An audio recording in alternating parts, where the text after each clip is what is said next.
Graça e paz, amados irmãos, em nome de Jesus. Eu sou o pastor Edson Pires e esse é o nosso canal Tudo sobre Guerra Espiritual.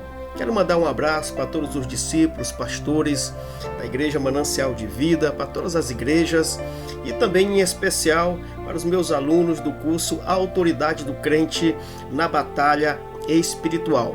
Hoje nós vamos falar sobre as armas espirituais. Você sabe quais são as armas espirituais? Então, nesse vídeo, você vai aprender como guerrear com as armas espirituais. Mas antes, inscreva-se neste canal, deixe o seu like e ative o sininho para que toda vez que eu postar um vídeo no YouTube, você vai ficar sabendo, tá bom? Então vamos lá, armas espirituais. Em 2 Coríntios capítulo 10, versículo 4, diz assim: porque as armas da nossa milícia não são carnais, mas sim poderosas em Deus para destruir fortalezas. Então o apóstolo Paulo aqui está falando à igreja de Corinto, para que eles guerreassem não com armas carnais, não com armas naturais, mas sim, com armas espirituais, que são poderosas em Deus para destruir todas as fortalezas do inimigo em nossas vidas. A Bíblia está repleta de textos sobre jejum e oração, incluindo ordenanças para jejuar e orar. Ela também nos dá exemplos de pessoas que jejuaram e oraram, usando diferentes tipos de jejum por diferentes razões. Por exemplo, Jesus jejuou e orou, os discípulos de Jesus jejuaram e oraram após a ressurreição. Muitos dos heróis e heroínas da fé do Antigo Testamento jejuaram e também oraram. Os seguidores de João Batista jejuaram e oraram. Muitas pessoas na igreja primitiva jejuaram e oraram. Jejum e oração é uma forma de nós nos aproximarmos de Deus e vencermos as batalhas espirituais. Então, nós vamos ver 7 personagens bíblicos que fizeram jejum e oração para vencer todos os obstáculos espirituais e naturais também na sua vida. Então vamos começar com Moisés, o jejum de Moisés. Êxodo 34, versículo 28 diz assim: e esteve ali com o Senhor 40 dias e 40 noites, não comeu pão nem bebeu água, e escreveu nas tábuas as palavras da aliança, os 10 mandamentos. Pois bem, o Senhor pede para que Moisés suba ao monte Sinai, para que ali entregasse os 10 mandamentos, a palavra que é de direcionamento ao povo de Israel. Mas observem, Moisés ele teve que jejuar para receber essa revelação. Ele teve que jejuar para entrar na presença de Deus, para falar com Deus. Então, esse jejum de Moisés, ele nos inspira para que nós também possamos fazer, não de 40 dias, não de 40 noites. Vamos deixar aqui bem claro que esse é um jejum específico, Já soube aí que pessoas que tentaram fazer esse jejum e não aguentaram e acabaram falecendo. Então, não é aconselhável que você faça um jejum desse. É um jejum ministerial, é um jejum que tem aí os seus mistérios com o Senhor, tá bom? Bom, mas há também quem diga que algumas pessoas já conseguiram fazer esse jejum. Eu não recomendo que se faça um jejum de 40 dias e 40 noites sem pão e sem água. Eu não recomendo, tá bom? Mas esse jejum, você pode fazer um jejum parecido com esse. Mas qual é o propósito desse jejum que você pode fazer? Um jejum para entender a palavra de Deus, a revelação da vontade de Deus para a sua vida, para a sua igreja, para o seu ministério, para a sua célula, para os seus discípulos. Você pode fazer um jejum. Você vê aí quais são os dias que você vai fazer esse jejum com esse propósito, de receber a palavra, de até também entender a palavra de Deus, tá bom? Então vamos lá.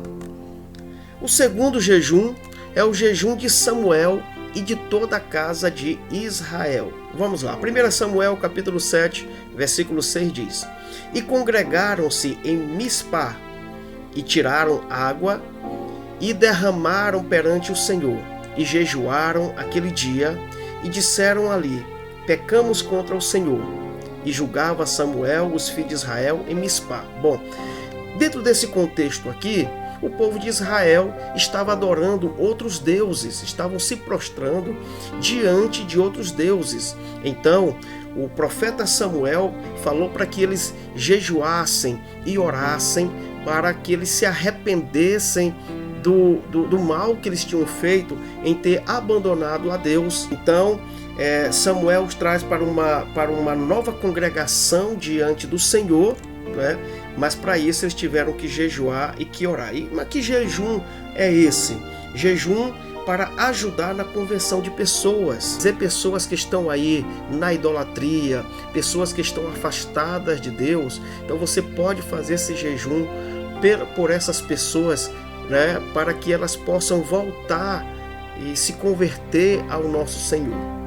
O terceiro é o jejum de Neemias. Neemias capítulo 1, versículo 4. E sucedeu que, ouvindo eu estas palavras, assentei-me e chorei, e lamentei por alguns dias, e estive jejuando e orando perante o Deus dos céus. Neemias, quando fica sabendo que Jerusalém tinha sido invadida e que seu grandioso muro estava embaixo, ele lamentou, ele chorou e resolveu fazer um jejum para que Deus agisse através da vida dele para reerguer os muros de Jerusalém. Neemias nos ensina que nós devemos chorar por algum problema? Sim. Devemos lamentar? Sim. Mas também devemos jejuar para que o poder de Deus, diante de uma situação às vezes impossível de resolver, venha operar. Então o que a gente aprende com o jejum de Neemias? O jejum de Neemias nos ensina para restauração e proteção. Então você quer fazer um jejum? Faça um jejum, não é?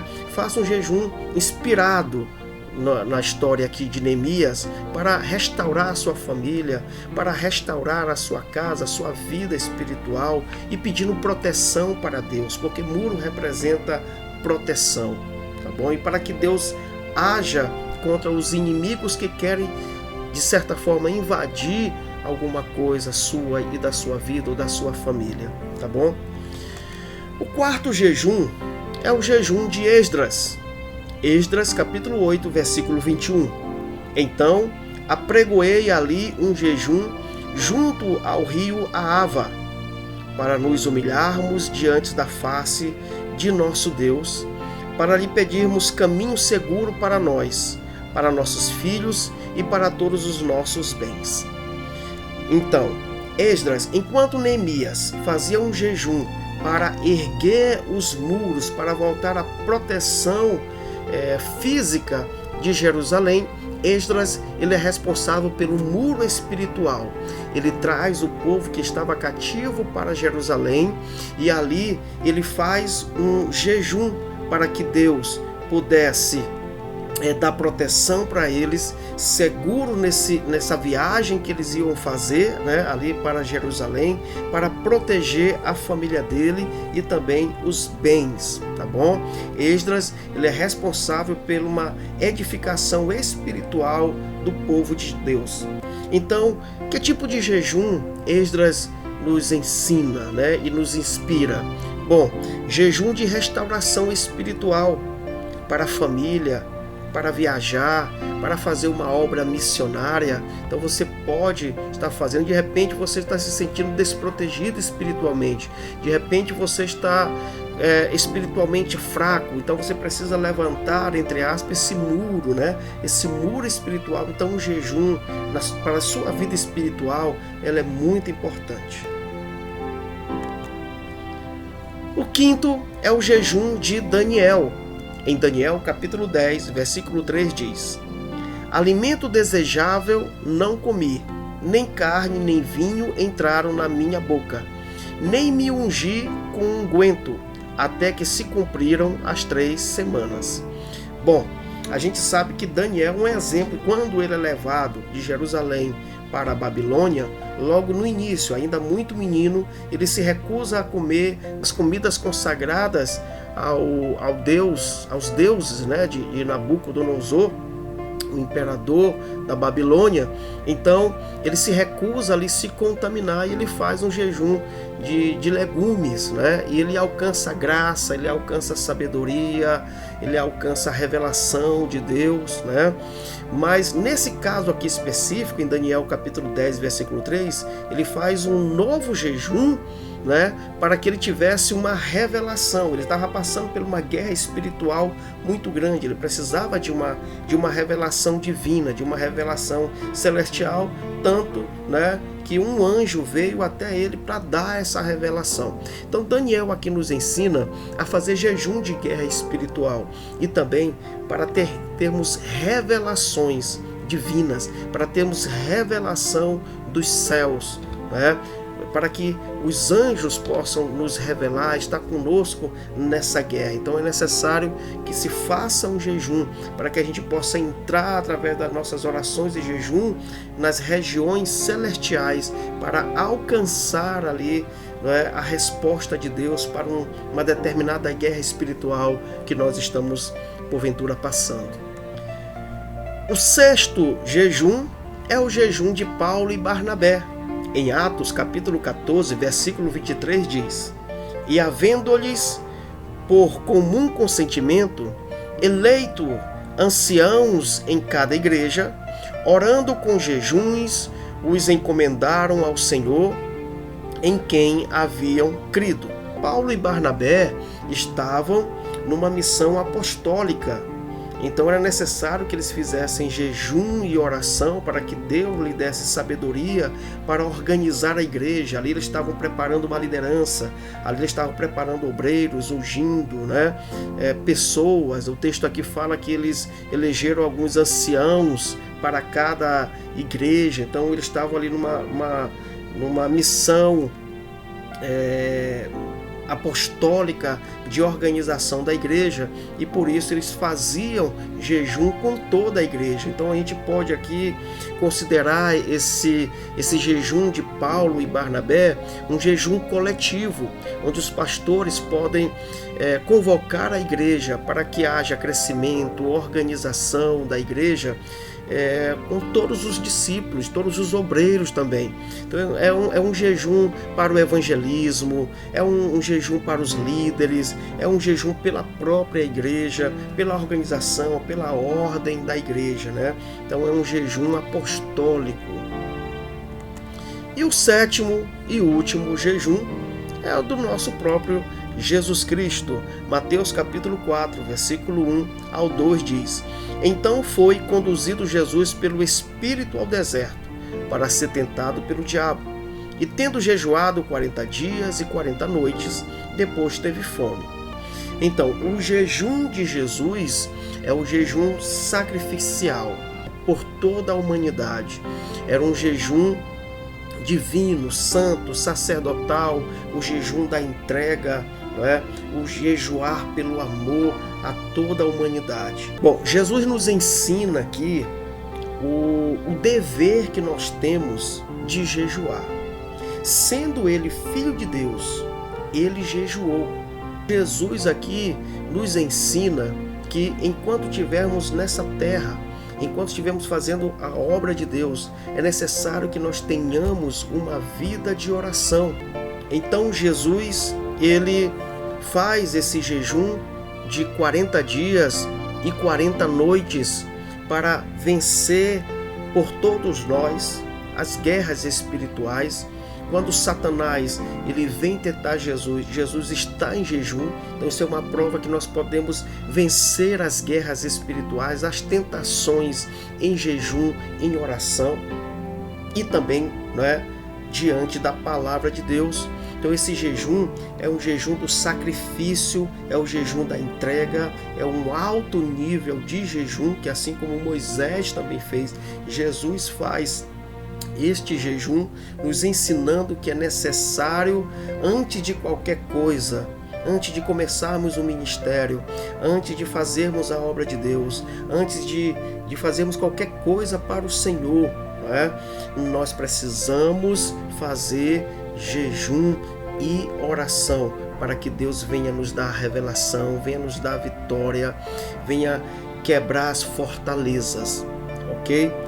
Então é um jejum ministerial, sacerdotal, sacrificial, não é? Que devemos fazer assim como Jesus também fez, ok? Agora, eu quero aqui fazer uma ressalva a respeito do jejum. Em Mateus capítulo 6, versículo 16 e 18, que diz: E quando jejuardes, não vos mostreis contristados como os hipócritas, porque desfiguram seus rostos, para que aos homens pareça que jejuam. Em verdade vos digo que já receberam o seu galardão. Tu, porém, quando jejuares, unge a tua cabeça e lava o teu rosto, para não pareceres aos homens que jejuais, mas ao teu Pai que está em secreto, e teu Pai que vê em secreto te recompensará publicamente. Amados, tenho visto muitas pessoas quererem se promover nas igrejas como um grande homem ou mulher que jejuam, mostrar para a igreja que são pessoas de oração, que são pessoas que oram, né? E querem receber essa notoriedade das pessoas. Bom, isso é um erro muito grande. O próprio Senhor Jesus Cristo diz que é para não fazer isso. Quando jejuar, jejua em secreto. Quando você jejuar, não fique dizendo que você está jejuando com esse objetivo de querer a força que as pessoas te vejam como uma autoridade espiritual. Jejua em secreto. Se alguém chegar e perguntar para você ou te oferecer comida, você fala, né? Olha, eu não posso neste momento porque eu estou em jejum, estou em consagração. Aí sim você fala, mas não para se promover. Você que faz jejum para se promover, Deus não vai receber esse jejum, porque está vendo que você precisa ainda, antes de fazer jejum, você precisa trabalhar essa vaidade, esse orgulho. Jejum é para se humilhar, jejum não é para se exaltar. E nem fica mostrando aí, olha, eu estou magrinho, só de fazer jejum, olha, eu emagreci de fazer jejum. Jejum não é para emagrecer, jejum não é para mostrar que você está emagrecendo, assim como também jejum não é para mostrar para que você, para se engrandecer. Jejum é algo, com Deus, né? Jejum é com Deus. O jejum é em secreto, não é? Você não precisa se mostrar para os homens. Então o jejum não é para você se mostrar. O jejum é para você se humilhar diante do Senhor. E nem fica aí, né, dando uma de: ai meu Deus, eu estou quase morrendo porque estou fazendo muito jejum. Eu me sacrifico de jejum por esta igreja. Eu vivo fazendo jejum pelo pastor. Eu vivo fazendo jejum por fulano de tal. Eu vivo fazendo jejum. Se você faz isso, pare. Pare de fazer, porque Deus não está recebendo. O jejum, ele tem um propósito. Ele tem que ter um direcionamento. Ele tem que ter uma meta, né? Ele tem que ser divino. Então tem muitas pessoas fazendo jejum para se autopromover. Não faça isso, isso é muito feio no meio da igreja, né? Então faça isso em secreto, ok? Fale que você está em jejum só no último caso mesmo, que você não tem como esconder o jejum. Por exemplo, alguém da sua família chama você para comer, e aí você fala: não, eu não posso comer porque estou em jejum. Aí tudo bem. Alguém, né, da igreja te convida para você ir almoçar ou jantar ou lanchar na casa de um irmão, aí sim você pode falar: eu não posso porque estou em consagração. E não precisa também ficar dizendo porque o motivo pelo qual é você e Deus, que você está jejuando. Não fica dando uma de coitadinho aí porque está fazendo jejum. Ai meu Deus, né? Eu sou mais espiritual do que todo mundo. Não, não faça isso. Se você tiver dúvida de como fazer um jejum, você procure o seu pastor, procure o seu líder, tá bom? E coloque ali os objetivos, ele com certeza vai te direcionar e até dizer para você também não fazer algum jejum, porque as pessoas às vezes querem fazer jejum bíblico e não aguenta, tá bom? Então, olha só, no próximo vídeo eu vou falar sobre a continuação. Nesse vídeo eu falei sobre 7 personagens bíblicos que jejuaram e oraram, mas a gente sabe que existem mais personagens que venceram as guerras espirituais usando essas armas, né? Oração e jejum, tá bom? Então que Deus te abençoe e até mais.